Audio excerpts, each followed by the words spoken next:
What's going on, guys? Good to have you back.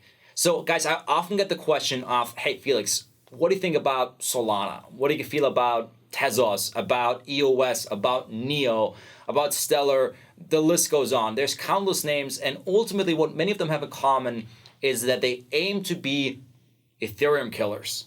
They aim to be the next version of Web 3.0. While I generally don't like giving a direct answer as to whether I think this token will be that token, because I think it is very short-lived and the space evolves so fast that those might age poorly and I might change my opinion by the time that you see this video. It is important for us to first break down what paradigms this decision-making is based on, because there's two concepts that you need to understand in order to determine whether or not one of these protocols could potentially, beat Ethereum long-term and be a dominant winner. And those two concepts are composability and interoperability. Okay? The way we can visualize it, because that's two big words that many of you might have never heard of before. So composability, imagine it's a tower. It goes up, right? Composability means that you build a lot of things on top of each other. You compose them. On the other side, interoperability is more horizontal, where you have one block interoperate with another block. Okay? So imagine this vertical versus horizontal. Composability is vertical, interoperability is horizontal.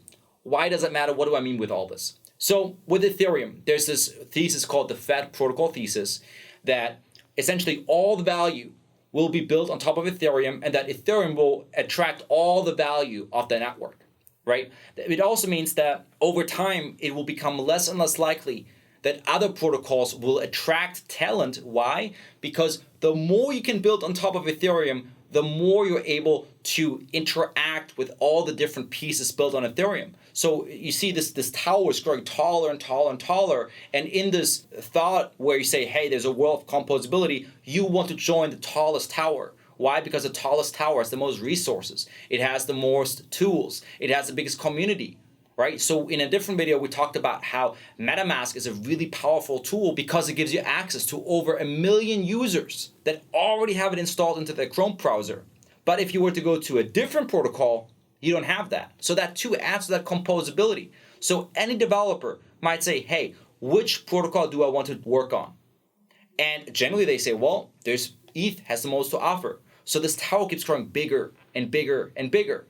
So that is the paradigm of composability. If you believe in composability, where you say there will only ever be one protocol, then Ethereum is the one that's currently winning because there's the most amount of development happening.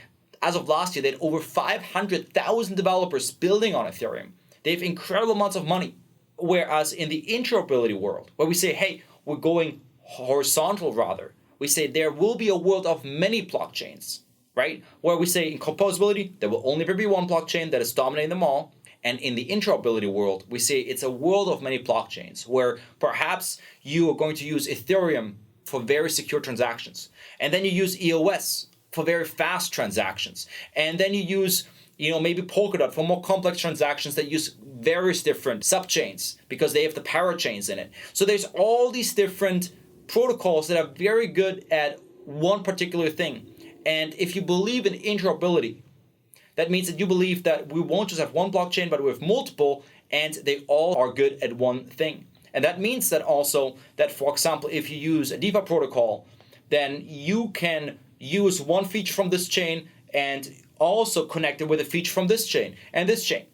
Now, here's the problem right now. The problem is that ultimately most would likely say that interoperability sounds like the ideal solution. The problem is it just doesn't exist or work yet, right? Where we have composability, right? We have DeFi, the whole DeFi stack interacting with each other, where you are able to, for example, get a DAI loan through Maker, right? And then you use the DAI and you lend it out on Curve. And then you earn some interest on Curve and perhaps, you then swap those Curve tokens on Uniswap. And all of a sudden, it all starts interacting, right? We saw some really cool things happen through YFI that uses this entire DeFi stack, right? And it all interacts.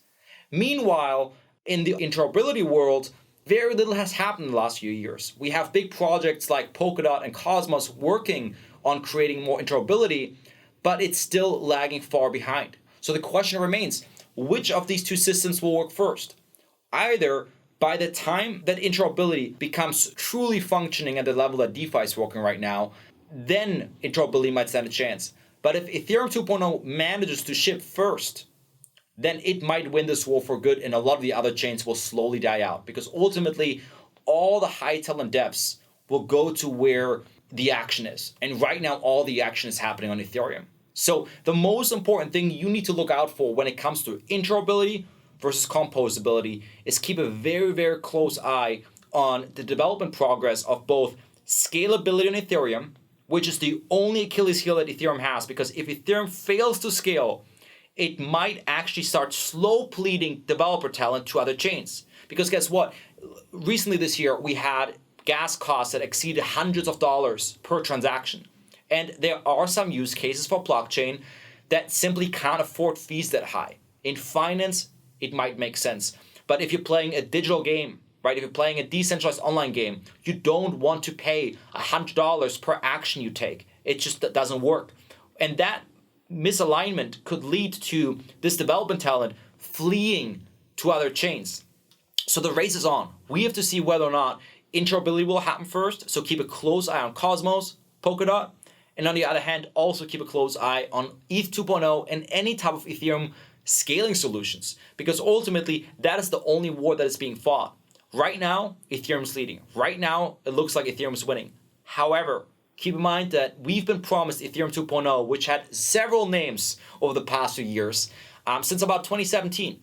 And so far, it keeps getting delayed. It might get shipped ultimately, but the longer it takes, the bigger that Achilles heel becomes. Because ever since we've had Cosmos launch, Polkadot launch, Solana launch, plenty of competitors that could eat ETH's lunch. They're not doing it yet, but they could if ETH keeps lagging behind, because we've seen how high those fees really go.